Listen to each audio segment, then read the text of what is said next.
വയൽ തൃശൂർ ആളൂരിൽ ഭാര്യയെ കൊലപ്പെടുത്താൻ ശ്രമിച്ച ശേഷം ഭർത്താവ് ആത്മഹത്യ ചെയ്തു. കുന്നപ്പള്ളി വീട്ടിൽ ദേവസിയാണ് മരിച്ചത്. ഗുരുതരമായി പരിക്കേറ്റ ഭാര്യ അൽഫോൺസയെ ചാലക്കുടിയിലെ സ്വകാര്യ ആശുപത്രിയിൽ പ്രവേശിപ്പിച്ചു. വിവരങ്ങളുമായി ലെവിൻ കെ വിജയൻ ചേരുന്നു തൃശൂരിൽ നിന്ന്.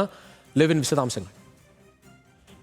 ഇന്ന് രാവിലെ 7:45 സംഭവം നടക്കുന്നത്. ദേവസിയും ഭാര്യ അൽഫോൺസയും ദീർഘനാളുകളായി കുടുംബ പ്രശ്നങ്ങളെ തുടർന്ന് 2 വീടുകളിലായാണ് താമസിച്ചു വരുന്നത്. ഇവരുടെ മക്കൾ വിദേശത്ത് ജോലി ചെയ്തു വരികയാണ്. കുടുംബ പ്രശ്നങ്ങൾക്കിടയിൽ ഇന്ന് രാവിലെ ദേവസി അൽഫോൺസ് താമസിക്കുന്ന ആനത്തടത്തെ വീട്ടിലേക്ക് എത്തുകയും ഭാര്യയുമായി വാക്കുതർക്കം ഉണ്ടാവുകയും അതിനുശേഷം ഇവരെ കയ്യിൽ കരുതിയിരുന്ന ചുറ്റിക കൊണ്ട് തലയ്ക്ക് അടിച്ച് ഗുരുതരമായി പരിക്കേൽപ്പിക്കുകയുമായിരുന്നു.